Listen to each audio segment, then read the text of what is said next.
No, get that. No, do away with it, I please. like Get this. I that like off my this. screen. Get I it liked off it. my screen. Blasphemy, I say. Thought he looked good. Blasphemy to say this LSU Florida game is a trap game. And he does look good. Let me just say, obviously that's not actually Brian Kelly. Brian Kelly is looking slim and trim. And he might be the only person in the history of the universe to move to South Louisiana and lose weight. Speaking from experience, there's a lot of indulgences to be had in that area of the country. But no, get it off my screen. I don't No. know. I think it looks LSU, dashingly good. Florida is not a trap game. And I do not say that as an LSU fan. I do not say that as somebody whose favorite team in the whole entire world is the LSU Tigers. Go I Tigers. say that because, thank you. I say that because LSU and Florida is a rivalry game. No, it's not the Iron Bowl. And no, it's not Florida State. And no, it's not Ohio State, Michigan, excuse me. But it is a rivalry game. These two teams hate each other, absolutely despise each other. They've played every single year. They've been the East-West, rivalry back in, remember the SEC and SEC West? Good old days. But they were the permanent rivalry every single year. These two teams, these two fan bases do not get along. And Fitz, I don't think that a rivalry and games that have been as weird as these games have been in recent history, I don't think these games can be considered trap games. Because if you are overlooking your rival, if you are, getting trapped by a team that you play every single year and are very familiar with and has a very, long and rich history in and of itself, but also a long and rich history as, these two teams playing each other. If you look over that team, like that's on you. Like I can't consider rivalry games trap games. Yeah, I think anybody that thinks this is a trap game, tell me you've never been to Baton Rouge for Florida LSU.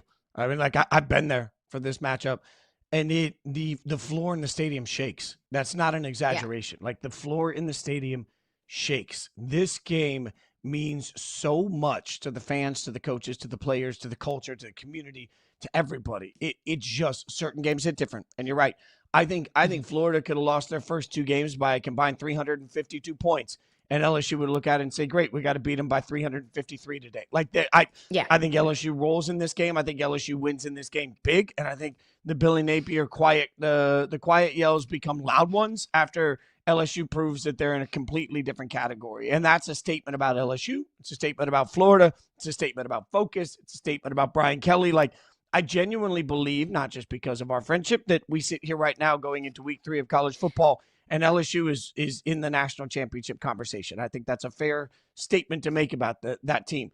I think Florida is in the, oh my God, we're going to have our coach get fired conversation. You put those two in a rivalry game on the same field in a September football matchup where it's just going to be, gross, sweaty, obnoxious. They're just going to want to go out in the field and absolutely annihilate each other. Yeah, I think LSU, you're 1,000% right. I think this game is an absolute slaughter. I think LSU wins and wins easily. I think Caroline Fenton, I think you're popping your feet up. I like to call certain games, this is new for this show, but I like to call certain games beer games. And what I mean by beer game, even as somebody that doesn't drink, is that at a certain point, you're no longer stressed. You just pop your feet up. You put them on the coffee table. You open a beer. You just start sipping it. You're like, things are good. I'm not worried about anything. LSU versus Florida is a beer game. You're going to be enjoying a beverage by the second quarter, knowing that LSU has this thing completely in hand and they are slaughtering the Gators. Go Tigers. Yeah. And also LSU has Southeastern Louisiana next week. Like, I don't think they're looking ahead to anything. Fitz, I don't like that you said that. That makes me you're welcome. nervous. You're welcome. Because, no. Have you ever seen that meme? And it's like a mother who's driving a car and she's looking behind at her child in the back seat saying, why can't you just be normal? And then the kid's like getting up out of his car seat and he's like, ah! That's what I have to say about this game. These two teams, whenever they face off, I say, why can't you just be normal? Why can't this game just turn out the way that everybody thinks it's going to turn out? You score your points, you do your job, you wipe your hands off, and you go home. No. This game can never, ever go according to plan. You remember the shoe game? Florida had their ticket to the college football playoff punched. They went to the SEC championship game that year. They were the second best team in the SEC behind Alabama. LSU had it was already on the path to firing Ed Orgeron just a few months later. LSU was miserable that year. LSU beat Florida because Florida's defender threw an LSU player's shoe. Like that's what this kind of game is. Yeah. So as it was iconic. As much as I would love to, agree with you that this is a game that I just kick my feet up and enjoy and just to get to have fun, enjoy football like a normal person, this game is never like that. It never goes according to how you think it's going to be. Something weird is always going to happen. And I say that knocking on wood. I would love for my life as a football fan to just be easy, but it's not. It never can be. I think Florida's able to cover the 7.5-point spread because this game is weird. But I do think LSU wins this one. They should. It's a shoe game. It's a shoe game. It is definitely a shoe game in the sense that in the third quarter, you'll be shopping for shoes online because you're so convinced that your team has won. That's how casual you're going to be. I'm telling you, hope you're so. celebrating. From your mouth to God's ears, Fitzy. If I only had that direct connect. All right. So let's look at another sneaky game this week and see if we can find this as part of our trap game scenarios. What about number 18 now, USF, taking on number 5, Miami? Remember, USF gets to number 18 by way of an upset win over Florida, and now they stay in state. They take on Miami. Miami is 17.5-point favorite. I have a hard time with the concept. If you'd have told me that this could be a trap game a week ago, maybe. But now, look, come on. The Miami coaching staff has shown the USF win over and over and over again. Like, they ain't sneaking up on anybody. If anything, Miami right now is charged. I don't think this can be a trap game. I absolutely believe that this is going to be a tough game. Yeah, I love this story about USF. I love an underdog story. I love a group of 5 team coming in and upsetting a power in the same state in one of the most difficult places in college football to play, like they did last week when they went into the swamp and upset Florida. But now I think they're putting everybody on display. USF is a very good football team. They have a ton of talent defensively. Their head coach, Alex Golish, was the offensive coordinator at Tennessee in 2022 when they had Hendon Hooker and Cedric Tillman and Jalen Hyatt, when they had the number 1 offense in the country, that electric magic year at Tennessee. Alex Golish has brought that same kind of offensive philosophy to USF.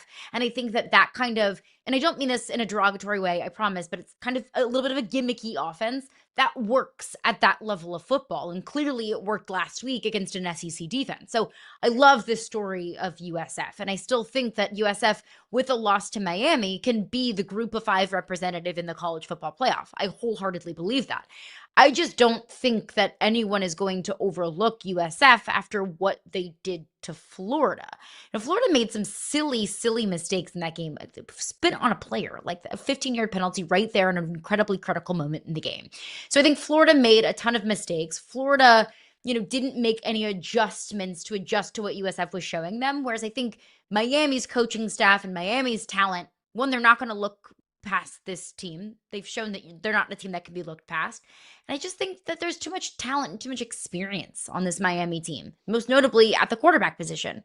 You have Carson Beck, who played 2 years at Georgia and has experience in some of the biggest games in that college football has to offer, versus DJ Lagway last week at Florida, who's still kind of adjusting to a starting role. So I love the story of USF. I do think Miami rolls, and I think they roll big, but that doesn't mean that all of the magic at USF all of a sudden just gets derailed. I think we're not sleeping on USF. We're sleeping on Miami at this point. Like, USF beat a bad Florida team. Okay. And they beat a bad Florida team needing, Spitgate and all of these other things to happen over the course of the game to get that win over a Florida team that I just don't think is any good.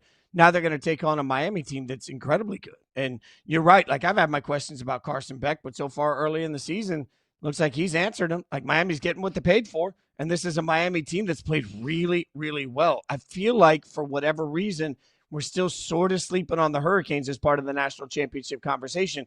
And for that reason, Miami still has the opportunity to come in and make a statement. Like, they're weirdly under the radar for a team that's currently ranked number 5. So in my mind, this is an opportunity for Miami to come out and say, hey, everybody's in love with USF. And that's the message they're preaching too. Everybody's talking about USF's meteoric rise.